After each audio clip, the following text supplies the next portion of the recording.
Pomej. Crisis in the Clone Colony. Sherlock Holmes, The Galactic Cases, Episode 10. Based on the characters created by Sir Arthur Conan Doyle. A Go Audio production. But sir, we're really not a flying crisis intervention team, protested the first officer aboard the Ultimo 1. Couldn't you have declined the assignment? You don't seem to understand what an order is, Tornot, Captain Decker bristled, his voice carrying a threatening undertone. Perhaps I should send you for some retraining? Now Tornot became meek. No need for any fuss, sir. Surely one should still be allowed to express one's opinion, along with a harmless question. Captain Decker silently leafed through a book, whilst Tornot peered curiously over his shoulder, about to say something, when at that precise moment two familiar figures emerged from behind a shelf. They were fond of lingering in the spaceship's library to browse through the numerous works. Well, well, are there perhaps disagreements regarding our next destination? Suspected Sherlock Holmes, who arrived with Dr. Watson shortly after the critical exchange between Decker and Tornot. We are on a journey to Kepler 160d, a good 60 light-years away from Earth in the constellation Lyra. It's an exoplanet with a clone colony. Decker answered the question whilst continuing to leaf through his book. Ah, a crown colony. Holmes nodded, mindful of the Empire's many colonies. No, Tornot hissed. A clone colony? That's something quite different. A clone is the exact reproduction of a human being. Something like a twin brother? Dr. Watson ventured. Yes, you could say that, Decker replied contentedly. We knew some charming twin sisters, didn't we, Watson? Holmes seemed to remember, as his countenance even took on a slightly dreamy expression. Oh yes, you must mean the sisters Emily and Ethel D'Arbancy, the doctor recalled with a smirk. They did everything to look different from each other. One of them even darkened her blonde hair with Earl Grey tea. Rather a waste, really.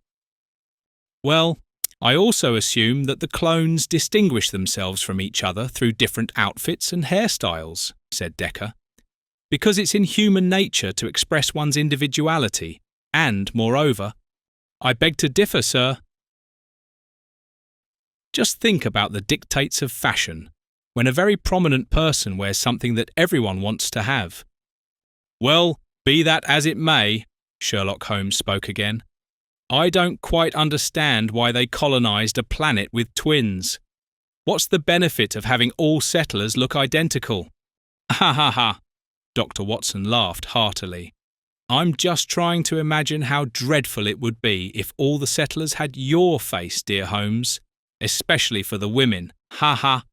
To be precise, it's one man and one woman who are not related to each other, replicated multiple times, Decker corrected. It's an experiment.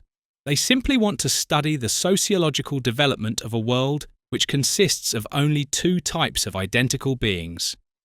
Only a rather mad scientist could come up with such an idea, Holmes scoffed, wrinkling his nose. What's the point of shutting oneself off from nature's diversity?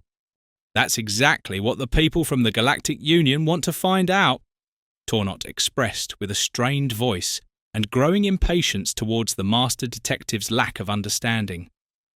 Haven't you ever wondered what you would discuss with a look-alike of yourself? Probably nothing at all, Holmes replied nonchalantly. We would understand each other without words. The female elements there will surely ensure that something gets discussed on Kepler 160d, hoped Dr. Watson. Decker slammed the book shut with a loud thud. This tome about ongoing experiments contains little more than what we already know. I had hoped to learn more details about the settlers. The scientists are too stingy with information, Tornot complained. They wait for solid results before writing lengthy reports that hardly anyone wants to read later. If my ears don't deceive me, then this is about a crisis on Kepler 160d? Holmes pressed on with growing interest. Yes, there was a population stagnation that wasn't properly explained, Decker reluctantly admitted. The clones haven't sent a detailed report about it, which is why we've been tasked to investigate the matter. If the population falls below a certain number, Tornot explained, then the experiment is considered a failure. Such a matter is always rather unpleasant and must be prevented at all costs. I see, Dr. Watson smirked. The scientists are desperate to chalk up successes and can't bear it when death meddles with their handiwork. And they hate crises, Decker added. I'm not surprised there's a crisis on an alien planet after it's been colonized with a society consisting only of multiple copies of one man and one woman, Holmes announced, shaking his head. That's just the nature of experiments. As test subjects, people experience something completely unusual for the first time, Decker explained as he made his way to the lift. I need to get back to the bridge. Tornot, you could take another look at the book. Perhaps you'll notice something that I've missed. Yes, sir. The first officer nodded politely and picked up the discarded book. But I don't think anything could have escaped your eagle eyes. Perhaps it's just a simple case of expat fever. Holmes peered over his shoulder while he was reading and pointed to a passage. That could have caused the crisis. Dr. Watson peered over Tornot's other shoulder and read aloud. The mentors were instructed to penalise non-compliant behaviour. Are you suggesting, my dear Holmes, that the clones were punished too frequently? Oh, it's not just about how often the punishment occurs, but also about its severity, he pointed out thoughtfully. Annoyed, Tornot snapped the book shut, just as his superior had done before. Really now, you two are making me quite nervous standing behind me like that. Besides, it's common practice to achieve educational effects through punishment and optional rewards. Perhaps with children, said the doctor. But surely the clones have already outgrown puberty. Adults resent punishment when they perceive their behaviour as normal. The first officer scratched the back of his head. I can't quite follow you. What does this have to do with population stagnation? Are you suggesting that the clones avoided further reproduction because their mentors rapped them on the knuckles? The budding dispute was interrupted by a squeaky voice from the speaker. Tornot, to the bridge! As soon as he had obeyed the order, Sherlock Holmes grabbed the book and read everything about the peculiar experiment. On the bridge, Tornot received the delicate task he had already feared. The captain pointed from his command chair through the front window of the Ultimo 1 at an Earth-like planet, which was more brown than blue, and only sparsely veiled by milky white clouds. That's your deployment site, Tornot. To ensure the clones aren't blinded by your silver uniform, take 2 civilian companions with you, and I think you know who I mean. Shortly afterwards, he, Sherlock Holmes and Dr. Watson sat in the shuttle and glided into the atmosphere of Kepler 160d. You mentioned a stagnation of the population, Mr. Tornot. Holmes began to address the reason for their arrival again. That can either mean the settlers aren't reproducing enough, or too many of them are dying, if I deduce correctly. Yes, those 2 options are on the table, Tornot nodded. Ah, said the doctor, raising his index finger. Our detective already suspects criminal activity behind a high mortality rate. Unaffected by this remark, Holmes continued. And you mentioned an expertitis, Mr. Tornot. What is that? With people on an exoplanet, whether they're called settlers, colonists, test subjects, or expats, there's always the risk that, being so far from home, they might refuse to take orders from there anymore and become rather creative in that regard. We call that expertitis, Tornot explained. Ah, I understand. The doctor spoke up again. They then no longer wish to live by the rules of their homeland, but rather create new laws for themselves. That's to be expected, Tornot admitted. And then we must guide them back to the right path.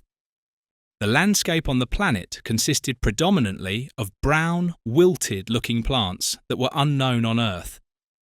They could best be compared to brown algae, which swayed back and forth like seaweed underwater in the draft created by the shuttle flying overhead. The sky stretched like a dirty beige blanket over the land, which showed several cleared areas, a few of which were covered with yellow tarpaulins. The airflow from the shuttle tore one of the tarpaulins from its anchoring, and it now drifted through the air like an oversized child's kite. Finally, the settlement came into view, consisting of several buildings with solar panels on their roofs and an enormous greenhouse. "Look at that!" exclaimed Tornot. "The clones have actually built a greenhouse, even though there's a mild temperature here where the crops should grow perfectly well without any covering, and there aren't any animals here that could get at the seeds." After landing near a river, all three visitors made their way to the residential buildings, which were spaced at very regular intervals in a cubic form with oval windows, presenting a highly ordered architectural appearance, much like one would find in military barracks. A robot came driving towards them, one of those models that wore a white plastic shell over a clumsy body and scanned the area with large camera eyes on its head. "Hand over your weapons," he demanded sternly. "We're unarmed," barked Tornot, whose bad mood was clearly visible, "and we demand to speak with those in charge at once." "You, follow!" demanded the robot, and rolled silently ahead of them along a long corridor that led to a large hall completely devoid of furniture and wall decorations. Inside, about 20 men in grey overalls were gathered, with bald heads and expressionless faces. They all had the same face, and they all appeared to be of the same age, between 30 and 35. They silently stared at the three newcomers, making them look like a more modern generation of robots. Tornot raised his hand in greeting. "I bring word from the Galactic Union, who are most displeased with you." One of the men stepped forward and said slowly, "The dissatisfaction is mutual." Disconcerted, the first officer couldn't find a spontaneous reply to that, as he really hadn't expected this at all. That one of these 6'3" giants would show absolutely no respect for him as a representative of the ruling supreme power. Sherlock Holmes immediately grasped the tense situation, which could easily escalate through a careless word from Tornot, and thus politely introduced himself. "Good day to you, gentlemen. My name is Sherlock Holmes, and I come to you from the 19th century, together with my friend Dr. Watson, to learn about your marvellous glass house." At that, the expression of the grey-clad man softened somewhat, and his voice seemed to take on a friendlier tone as he replied, "Welcome. We'd be delighted to show you what we've achieved thus far in the field of grain optimization. My name is Alvin. I'm the community's elected chairman for the month." "Pleased to meet you, Mr. Alvin," Dr. Watson addressed him. "What's the name of your little town?" "The town has no name. We simply call it our nest," Alvin explained. His gaze drifted back to Tornot before he announced, "Man in uniform, what do you want to know?" After a deep breath that clearly showed his rising anger, Tornot hissed, "Why no detailed reports were sent?" "Lack of time," came Alvin's terse reply, equally hissed. Once again, Holmes tried to defuse the situation. "May I make a suggestion?"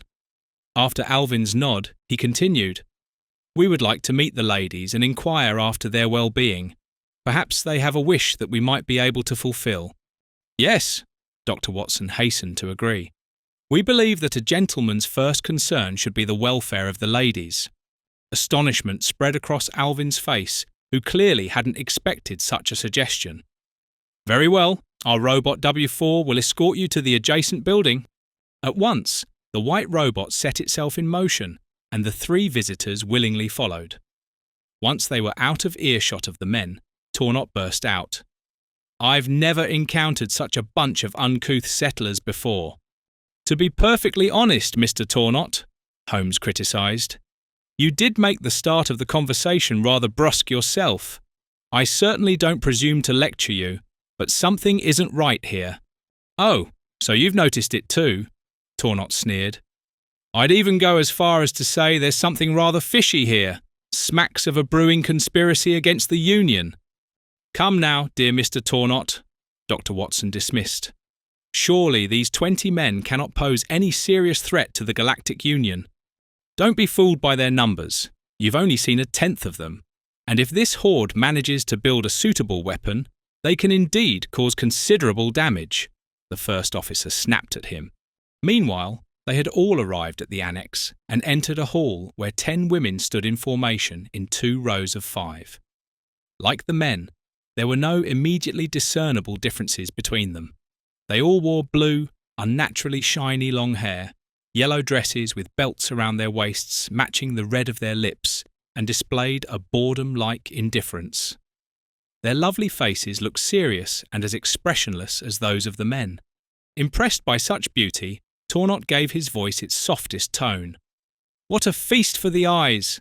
I am First Officer Tornot of the Ultimo One, and I wish to inquire after your well-being." The silence was so thick you could have heard a pin drop. Sherlock Holmes deployed his English slightly reserved charm. "Good day to you, dear ladies. My name is Holmes. Which of these enchanting ladies has the authority to speak with us?" One of them stepped forward from their line and whispered, "My name is Balaki." Holmes waited for her to continue speaking, but her beautifully red-painted lips remained sealed. She clearly wasn't one for many words.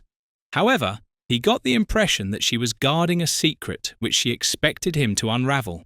After introducing himself as well, Dr. Watson tried his luck. "It is our honour to be able to visit you. Since we do not know you, we were unable to bring a suitable gift. What would bring you joy, my ladies?"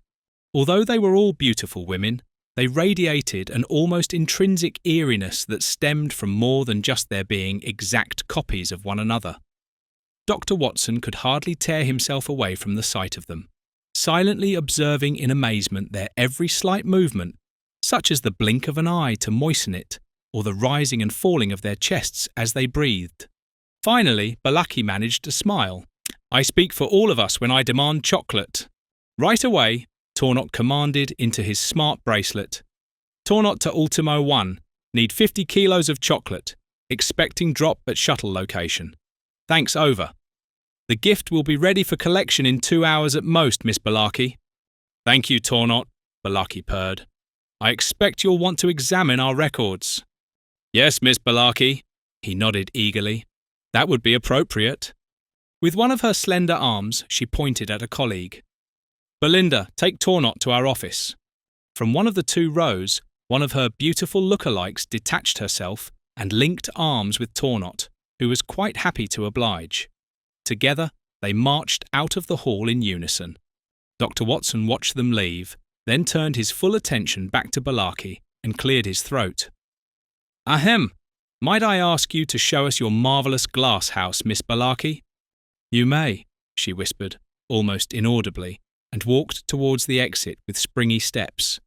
Holmes and Dr. Watson followed her. Holmes turned back towards the other 8 women remaining in the hall and noticed that they were all standing motionless. At her feet, Balaki wore comfortable, flat brown shoes like the other clones. She didn't speak another word during the 350-metre journey to the glass house. The gate of the enormous greenhouse opened automatically as they approached, and a warm current of air greeted them. Inside the sprawling interior stood tall, mature grain plants with thick ears and short awns, suggesting rye, arranged like battle-ready soldiers in neat rows. "Wonderful," praised the doctor approvingly. "There's truly no reason for any punishment." "Punishment?" she repeated uncomprehendingly, studying him with her doe-like brown eyes. "Well," Holmes revealed to her, "we've read about your mentors who are allowed to punish you if—" He left the end of the sentence hanging. "The mentors are dead," she announced almost triumphantly, a smile playing across her seductive lips. "Oh, were they that old already?" Dr. Watson wanted to know. "Here, as everywhere else, young people can die too," she revealed cryptically, turned abruptly and left the glass house again. "That looks suspiciously like someone helped the mentors with their dying." Holmes voiced his suspicion. "The only question is who, how, when and where." The doctor felt the awns with his fingers. "The ears of grain are wonderfully soft. So you think this is a criminal case, Holmes? But surely you don't suspect these delicate ladies? Even though none of them is taller than 5'5", that doesn't clear them of suspicion of murder, my dear Watson. And this monosyllabic behaviour, it almost seems their vocabulary is as limited as their appearance. Well, I wonder," Dr. Watson pondered, "how the clones can possibly know who they're talking to when they converse with one another. They don't have any distinguishing features whatsoever, and above all, they smell of nothing. No perfume, no body odour. Most peculiar. However, I did notice one distinguishing feature, said Holmes, who as always had observed very carefully. Some of the clones wore thin gold rings on their right middle finger. Really? The doctor showed his astonishment. Presumably a rank insignia. We must find out how the mentors died. Perhaps Mr. Tornot can find a clue in the records, Holmes hoped. Come along, Watson. Let's go into this office as well. Together, they hurried out of the greenhouse, crossed the large square that separated them from the cube-shaped building they had left shortly before, and found Tornot sitting in a small office amidst various documents. His expression conveyed a certain bewilderment. Look at this!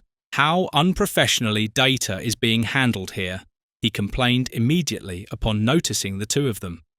Neither the names of those who made the entries are noted, nor the dates on which they were made. With a focused gaze, Sherlock Holmes gathered some of the loose papers. Perhaps one can determine the time elapsed since an entry was made by examining the dryness of the ink. That's absolutely outrageous, Tornot fumed. All entries were made with pencils, some with blue-coloured pencil, and it appears that parts have been erased in between, and the meaning of what's written often defies all logic. Here, for example, it says, "Today there was a crop failure. We had to go to bed hungry." Is this meant to be some sort of joke? It rather seems to me that these are ancient notes made by the clones when they were still children, remarked Dr. Watson, peering over Tornot's shoulder. Wrong. None of them were children when they arrived here, Tornot clarified, leaning back in his chair and interlocking his fingers behind his neck. 15 years ago, 200 male and 200 female clones, aged 18, landed here with 5 mentors and 8 robots. By then, they'd already had a normal childhood in foster families with advanced schooling. The mentors, 2 women and 3 men, aged between 40 and 45, all had pedagogical training and useful expertise in agriculture, technology, and history. Holmes rustled one of the loose pages. It says here that a mentor named Brownman sadly died shortly after landing. Wasn't there a doctor among them? No, since all the clones were characterized by excellent health, recalled the first officer, rocking forward again. Besides, the mission was accompanied by a medical robot. But please, Mr. Tornot, Dr. Watson protested. A medical robot could never replace a doctor. I can't help but wonder why the cause of death wasn't recorded in writing, Holmes pondered. Anyone with a higher education should at least have made and noted down a presumption about it. With a furrowed brow deep in thought, Dr. Watson paced back and forth, thinking aloud. If these young people were simply torn from their foster families to be abandoned on a foreign planet far from home, then that could have led to trauma. Tornot angrily pounded his fist on the table. Nonsense! These young people are all 33 now, and should have long since recovered from that. Humans can adapt to anything. Besides, they had plenty to keep them busy. Farming, building houses, writing reports. And what was the last report they sent to the Galactic Union? Holmes inquired. After a moment's thought, Tornot replied, Population count 346.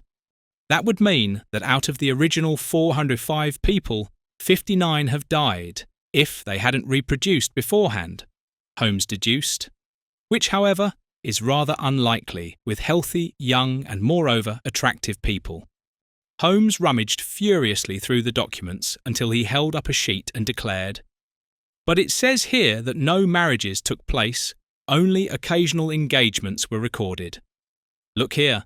Borin got engaged today, when that was is uncertain, to Barazina.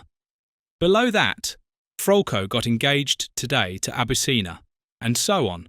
All these engagements apparently remained fruitless, unless the birth certificates are hidden in that stack of papers in the filing cabinet behind you. The engagement explains the gold rings worn by some of the clones, Holmes interjected. Otherwise, they don't seem to have amounted to much. But at least around 400 people managed to build a large functioning greenhouse and establish a civilized society in the relatively short time of 15 years, the doctor summarized. That's something, after all. Unfortunately, not enough. Tornot shook his head vigorously. A society without offspring is doomed to extinction, for I cannot imagine that our clones here have found the recipe for eternal life. In any case, you mustn't reproach them, Mr. Tornot, Holmes warned him, looking at him with lowered brows. I particularly expect the men might become rather angry if you do. We must proceed diplomatically. Diplomacy isn't my strong suit, but, all right, Tornot grumbled and raised both hands. I'll leave it to you and the doctor to have a word with these peculiar clones. Meanwhile, I'll continue trying to wade through these files to find some halfway useful information. That's an excellent idea, the doctor said with delight. I'm certain that particularly the charming ladies will warm up upon closer acquaintance and gradually open up. Holmes patted him on the shoulder. I agree with that. Come along, Watson. I feel a void in my stomach region, which can only mean hunger. Let's find the dining hall. In the dining hall, several clones were already seated at tables. There were tables occupied solely by ladies, others with only gentlemen, and some where couples had taken their places. Holmes and Dr. Watson stood somewhat lost among them, looking for a free table, when one of the men beckoned them over.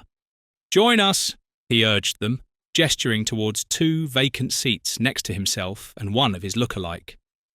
This is Brennan, and you already know me. This revealed that it was Alvin. Holmes immediately attempted to strike up a casual conversation with him. Indeed, Mr. Alvin, I must pay you my compliments. The detective began his flattering offensive. The glass house has greatly impressed Dr. Watson and myself. If the grain tastes as good as it looks, then we're in for quite a culinary treat. The taste comes from the additives that the food processing robot seasons with, Alvin revealed to him. Most interesting. How sad that your mentors can no longer enjoy this achievement, Dr. Watson remarked casually. At that, Brennan began to laugh heartily. It was a loud laugh that could almost be described as nasty. Ha ha ha! Just as Holmes was about to ask about the reason for the fit of laughter, the food service robot rolled up and distributed plates from its tray at such a pace that one feared it might use the dishes as projectiles. A plate of brown mush landed in front of both Holmes and Dr. Watson, its base seemingly indefinable, though it must have been some sort of grain. A white plastic spoon was stuck in each. Holmes cautiously tried a spoonful of the mush. His expression revealed no reaction at first, before he decided upon an enthusiastic one. He said, pursing his lips as if for a kiss. This tastes absolutely delightful. The clones had watched him sample the food with eagle eyes, whereupon the doctor dared to test a spoonful of the mush himself. With great effort, he managed to contain himself and half-heartedly joined in his friend's praise. Tastes very, nutritious, he said, not wanting to lie. Most importantly, it fills us up, Alvin announced, whilst listlessly shoveling his porridge into his mouth. Regarding the death of the mentors, Holmes began his investigation. You all seem to be getting on rather splendidly without them. Alvin and Brennan merely nodded in unison, whereupon Dr. Watson began to investigate once more. As a doctor, I'm curious to know what exactly was their cause of death. Alvin wiped his mouth with one hand before muttering, Cardiac arrest. Brennan chuckled furtively. Oh, do you mean a heart attack? Dr. Watson probed. Alvin and Brennan shrugged simultaneously. The doctor realised there was no getting anywhere with this. I'm sure you lay flowers on their graves from time to time, said Holmes, who had dutifully cleaned his plate. There aren't any graves here. The bodies were cremated, explained Alvin as he stood up. Bedtime. After this call, the rest of the clones rose and left the dining hall. The 2 visitors remained behind, indignant. Shortly after, Tornot joined them, disappointed to find that there was nothing left for him to eat. Never mind, he grumbled. I've lost my appetite anyway. I found a layout of the facility, so I know where our visitor cube is located. Let's go to bed. Tomorrow, like it or not, I'll need to have a serious word with Alvin. The central star sank in fiery red, making the air shimmer as if in a fever dream, giving the impression that the alien sun was setting the sickly-looking plants ablaze. The three visitors slumbered in their rooms, which contained uncomfortable steel-framed beds with hard mattresses, a shower cubicle alongside, and a wall-mounted fold-down table with a fold-down seat, creating an atmosphere reminiscent of a prison cell. The next morning, all three of them woke up feeling absolutely knackered. The white robot W4 served them each a bowl of porridge and a sort of malt drink for breakfast, along with a piece of freshly baked bread. The bread tasted considerably better than the porridge. Sherlock Holmes reminded Tornot once again to exercise diplomacy when speaking with Alvin, to make sure to praise him and not to criticise him too harshly. He then set off with Dr. Watson to look for Balaki. W4 led them to a handicraft room where the beauty sat at a loom. "I process the air algae into fabric, from which we make our clothes," she cheerfully explained about her work. "You do that very beautifully, Miss Balaki," Holmes said, genuinely impressed. "Did a mentor teach you this?" "No, we figured that out on our own," she replied rather snippily. "Miss Balaki," the doctor addressed her gently, "for a report to the Galactic Union, we need to determine exactly what caused the mentor's deaths." She abruptly stopped her work and stood up. "It was due to material fatigue on account of their age.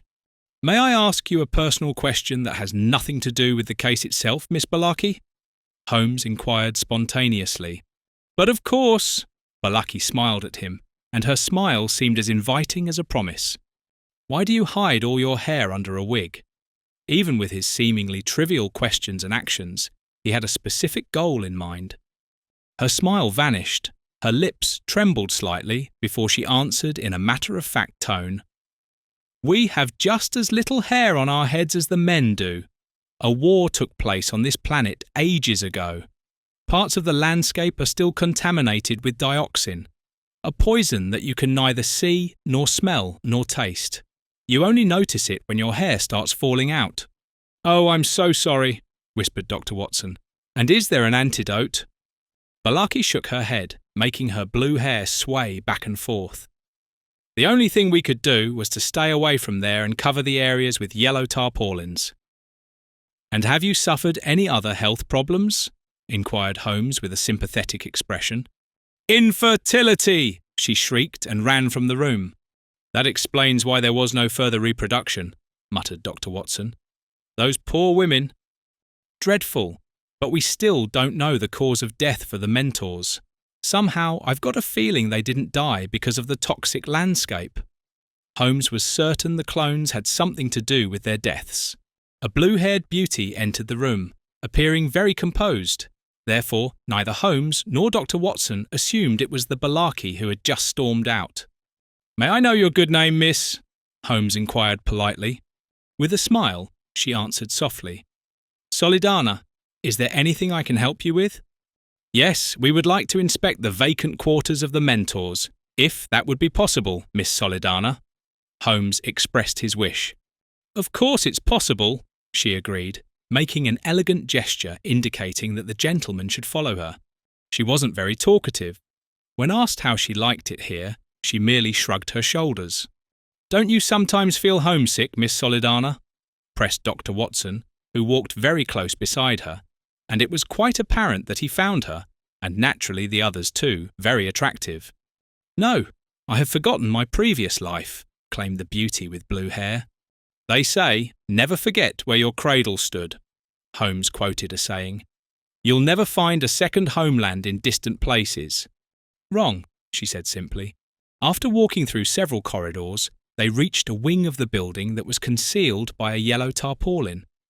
Solidana tore down the tarpaulin, revealing 5 doors behind it. "Here it is," she whispered and turned back, simply leaving the 2 Englishmen standing there. Dr. Watson watched her for a while as she walked away with light footsteps. "She's temptation incarnate, wouldn't you agree, my dear Holmes?" "Yes, although I'm not keen on the colour of the wig," he informed his friend. "So you always have something to criticise," Dr. Watson said irritably. Both entered the first room, which contained a beautiful 4-poster bed. Around it was a plush carpet, and on the wall hung a landscape painting of Mother Earth, showing a mountain range with green slopes and a condor circling above. The entire room gave the impression of having been vacated only recently, as the floor appeared largely dust-free, though this could have been due to the tightly sealed windows, through which not even the smallest speck of dust could have drifted. "Well, this looks quite decent," Holmes also noticed after entering. "One could live here quite comfortably." "The mentors seem to have lived quite comfortably," remarked Dr. Watson as he peered around. "But that doesn't necessarily mean anything." Next to the bed with its light blue canopy stood a bedside table made of fine balsa wood, in which the detective began to rummage through the drawer. If there was ever anything like a diary here, then someone has taken it or destroyed it. Meanwhile, Dr. Watson searched through the wardrobe and found several lovely blouses, skirts, and other garments. "Look here, Holmes. This room must have belonged to a mentor with exquisite taste. This blouse is made of fine silk and has a charming pattern. Indeed, it still carries the scent of rose perfume." After a brief glance in that direction, Holmes nodded. "Yes, it appears to me that the lady who resided here wanted to strongly distinguish herself from the other female clones, possibly also to emphasize her authority." "There's no message for us in the shoes either," said the doctor disappointedly as he closely inspected several lovely pumps. "Let's search the adjacent room," Holmes suggested. "It's possible that someone before us might have missed something." The other room evidently belonged to a man, as it contained nothing but a Spartan bed with dark bedding and an electric trouser press. In the shower cubicle, there was also shaving soap and a brush, but no razor blade. The wardrobe held several pitch-black suits and a few light grey shirts, along with matching ties, belts, and comfortable red sportswear bearing the golden emblem of the Galactic Union. "I'm surprised that the clones didn't help themselves to this exquisitely tasteful wardrobe," remarked Dr. Watson. "Particularly as a very young man, I would have gladly donned such formal attire to improve my chances with the ladies. The clones seem to either possess some sort of reverence about not wearing the clothes of the dead, or perhaps they harbour a great aversion towards them," surmised Holmes, who was once again rummaging through the drawer of the bedside table. "There are some photographs here. They show the previous tenant of the room wearing a black suit alongside the mentor from next door." "How do you know it's the mentor from next door?" asked Dr. Watson. "Because she's wearing the same blouse that you showed me earlier," Holmes enlightened him. "What a pity photographs can't speak," muttered the doctor whilst looking under the mattress. "Nothing here either. How vexing." "We still have 3 rooms to search," Holmes consoled him. In the last room, they did indeed find something. Holmes peered under the bed and found a torn piece of paper with writing on it. He carefully read it by the window, where the light was better. "Well, what does it say?" Dr. Watson wanted to know eagerly. "Peculiar," remarked Holmes. "It says here, Balaki has repeatedly been disobedient and is trying to incite her friend against us. As punishment, she had to fast for a day and then—" "Yes?" pressed the doctor impatiently. "What did she have to do after that?" "Unfortunately, the rest of the text is missing. I assume someone tore it from a journal, ripped it into smaller pieces, and this bit fell under the bed." The detective slipped it into his jacket pocket. "Not very revealing," Dr. Watson criticised. "It only shows that Balaki defied an instruction and received a relatively mild punishment. She was probably still in her teenage years back then." "There's no date noted, or rather, it was removed with the rest of the paper," said Holmes. "I'm afraid we won't find any further evidence for whatever it is here. From the window, one could see the enormous greenhouse. The sun was reflected in the glass facades, dazzling the 2 visitors at their current position. "Come along, Watson. Let's return to the glass granary," Holmes urged the doctor. "Yes, this greenhouse appears to be the clone's masterpiece," he pondered. "Unless there's something they're still keeping from us. Oh, shouldn't we check on Mr. Tornot first? He might be having trouble with that Alvin chap." "Indeed," Holmes agreed. especially if our good first officer makes another inappropriate joke. Quietly, they crept towards the office where Tornot was having a conversation with Alvin and listened to the following dialogue. Really, Alvin, in my report I will commend the fact that anything was written down at all. However, I must have a bit of a ticking off with you, because neither you nor the other record keepers noted down any dates. Every day is as monotonous as the next. Yes, I know all about that, of course, when superiors make life difficult and give us orders that seem pointless. But we must soldier on. Have you ever had reason to complain about a mentor? No. None whatsoever? No. Then you must have been greatly saddened by the death of the mentors. Yes. How did the mentoring work? They ordered us around and we jumped to it. And you miss them? Yes. A bit hard to believe that you'd miss them when they could punish you, don't you think, Alvin? No. And why were you punished? I was never punished. So why were the others punished? Because they wouldn't toe the line. And how were those who didn't obey punished? Food deprivation. Well, considering that muck they served me this morning, that was more of a reward, wasn't it? Too right. And have you ever heard about the other complaints? No? If you personally had had a complaint, would you have recorded it here? Yes. Can you show me an entry here that you made, Alvin? No? Why not? Because my handwriting looks exactly like everyone else's. Be that as it may, do you remember when you made certain entries? No? And if you read through some of them, do you still not remember? No? You're not even making an effort to remember. I make an effort to do my work every single day. All right, calm down. It's not good for your beauty.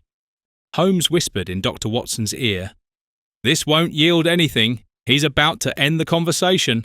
It's best if Alvin doesn't find us eavesdropping. Nodding, the doctor quickly followed his friend away from the office door, where Tornot had to continue dealing with the unruly clone. On their way to the glass house, they met Balaki again, who appeared to have been crying and was standing next to a man. This is Araco. We're planning to get engaged soon. Oh yes, thank you for the chocolate. We enjoyed it this morning at breakfast. My pleasure, Holmes rejoiced, happy to have done her a favour. If you need anything, simply inform the Galactic Union, Miss Balaki. Araco, who had been standing by disinterestedly until now, interjected. We are deeply disappointed with the Galactic Union, as they didn't bother to properly explore the planet before dropping us here. God's wrath will come upon them one day for this. Well, at least you still believe in God, remarked Dr. Watson. Yes, confirmed Araco. In God we trust, in desert we dust. They practically sent us into exile. But that, like the question about the wigs, has nothing to do with the deaths of our mentors. Holmes noticed it would not be easy to prove anything against the clones without the bodies, so he switched to different tactics. Have you found anything from the previous inhabitants of the planet? Oh yes, Araco nodded.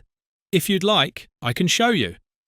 Without waiting for a response, and without bidding farewell to Balaki, he strode away from the settlement. Silently, they wandered through a wide path of brown air algae, which occasionally rustled like crumpled paper in the gentle breeze. After a 3/4-hour march, they reached a clearing where several facades with blind octagonal windows formed a road to nowhere. Holmes and Dr. Watson gazed in astonishment at the 10-metre-high massive house walls, which, supported by buttresses, seemed to have defied wind and weather for ages. They stretched for over a kilometre, and at the foot of their frontages grew yellow flowers, similar to carnations, which brightened up this gloomy scenery. Why, this is a mere facade, the doctor blurted out. Not quite, Araco corrected. This wasn't built to impress a Tsarina, but rather for military training purposes, to practice urban close combat. Oh, did you find records about this and manage to decipher them? Wondered Dr. Watson. No, but it's completely obvious, Araco insisted. I rather doubt that, objected Holmes. That's merely your interpretation, Mr. Araco. I notice there's no damage to the facades, which rules out combat, even for training purposes, in my view. The flowers blooming here in front of the walls lead me to suspect these are actually original gravestones. I believe this is a cemetery." Arako looked at the house fronts in disbelief, as if he had never seen them before. Possibly. The flowers grow here, but our hair doesn't. But where are the dead then? The ground is rocky. It's not concrete, but natural terrain. He demonstratively stamped his right foot several times. Using his forearm, Holmes measured the thickness of the walls. "Look here, Mr. Arako. This wall is approximately 5 feet thick. Could you imagine that the dead were concealed within it?" At once, Arako set about shaking the walls with his strong hands, which naturally proved futile. These facades were made of extremely solid material and withstood any attempt to breach them with bare hands, no matter how forceful. "I'll fetch the others, for we must solve this riddle," he called out almost enthusiastically and hurried back to the settlement. "What are you planning, dear Holmes?" asked the doctor, perplexed. "We must divert the clones' attention from our actual objective. Perhaps then one of them might let something slip," he whispered craftily. "Let's deliver the news of our discovery to Mr. Tornot straight away." In the office where he was diligently working against his will, the first officer was once again sitting at his task of sorting papers. "Ah, there you are. It's enough to drive one up the wall. I can't make head nor tail of these records, if you can even call them that, and I've found it completely impossible to recover what's been erased." "What did the 54 clones actually die from?" asked Dr. Watson. Tornot waved a piece of paper. "Accidents. One fell from the roof whilst installing the solar panels. Must have been ages ago. Another drowned while swimming in the river. That's written on the same page. Unfortunately, these papers aren't numbered sequentially." "It seems the mission was doomed from the start," muttered the doctor. "And your conversation with Alvin?" Holmes inquired. Exasperated, Tornot shook his head. "Whilst I didn't have a row with that muscle-bound chap, I'm afraid I might have rubbed him up the wrong way. The bloke had the nerve to complain about the Union's choice of Kepler 160d as the target planet for the experiment, claiming the soil contains dioxin. That's got absolutely nothing to do with why we're here." "It most certainly has everything to do with that dioxin," Holmes objected vehemently. "For it not only cost the settlers their hair, but also their ability to reproduce." "And did it also send the 5 mentors to an early grave?" asked Tornot with a crooked grin. "No, I don't think so." Holmes shook his head. "The clones seem to have been involved in that. We just need to find out the motive, although a certain resentment towards the Galactic Union was clearly expressed." "You mean the clones took out their anger on the mentors and committed proxy murders?" Tornot couldn't believe it. "Have you discovered anything else important?" "Indeed, we, or rather Holmes, has discovered something quite extraordinary." And Dr. Watson eagerly and thoroughly reported on the discovery they had just made. "The clones are now desperate to break through the facades to discover the bones of this planet's dead indigenous inhabitants." "What's the point of that?" Tornot's question came with an exhale, as if he were terribly bored, as if at this moment he'd rather be light years away from here. "It will bring the truth to light," promised Holmes with a confident smile. "In the face of death, many a great silent one has become quite talkative, and not just in the face of their own death." "Do you really think so? I find it hard to imagine that these stubborn blighters would suddenly start singing at the sight of long decomposed corpses." "You are," Tornot yawned. "It's worth a try," Dr. Watson advised him. "All right then," he conceded. "But in that case, I want to be present at the exhumation to crack these Unity fellows." "At last you understand, Mr. Tornot," said Dr. Watson, tapping his head. The first officer swiftly sprang up and dashed out of the office, calling out, "Chop chop! Otherwise this paper dust will eat away at my lungs."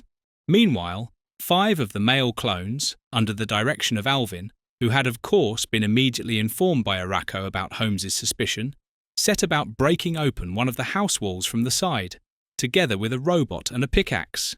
It appeared to be laborious work, but the energy of all 6 men at their physical peak and the assistance of the robot soon showed their effect. The wall crumbled away and indeed revealed a mummy, just in time for the arrival of the 3 Galactic Union delegates. "Actually, I would have expected a skeleton," Dr. Watson said, disappointed. "But these alien inhabitants seem to possess a different metabolism than us." The mummy had a bluish, shimmering skin that stretched over an emaciated body and a voluminous head. It was wrapped in wafer-thin, transparent film and adorned with gold. A golden death mask covered the face, with large eyes, a small nose, and a thin mouth etched into it. "Hey, hey, hey!" One of the clones laughed maliciously whilst rubbing his hands together. "This one's bald too. Did you also laugh when you punished the mentors with death, Brennan?" Holmes asked casually, hoping the question would shed some light. The laughter reminded him of that in the dining hall. "Yes," he spontaneously admitted, before his laughter faded. He glared darkly from Holmes to Tornot, whilst reaching again for the pickaxe he had previously dropped. "Don't do anything rash, Mr. Brennan. Why did you do it?" Dr. Watson interjected into the deadly serious conversation. Instead of answering him, Alvin launched into a veritable tirade. "It doesn't matter at all which one of us did it. The individual was struck out amongst us. Every trace of individuality erased. We are one unit. The Galactic Union shuffled us here like guinea pigs, under the supervision of 5 taskmasters who were never satisfied with us. These pseudo-pedagogues basked in their smugness and thought we should simply be happy that we no longer needed to shave. That was one statement too many. We made our own laws and sentenced them all to a righteous death. The Galactic Union will not tolerate your self-appointed authority and will take unpleasant measures against all of you." Tornot now threatened openly. "Our world is already so preoccupied with its own demise, indeed quite occupied with it, and doesn't require your support in that matter." Alvin grinned sardonically. "Our laws demand that the guilty party must atone for their actions," insisted Tornot, who refused to be intimidated by the clone with the pickaxe. "He's coming with us." "No, he stays here, he belongs with us," Alvin roared. "Yes, and if he hadn't done it, I would have," another clone shouted. "Or I would have."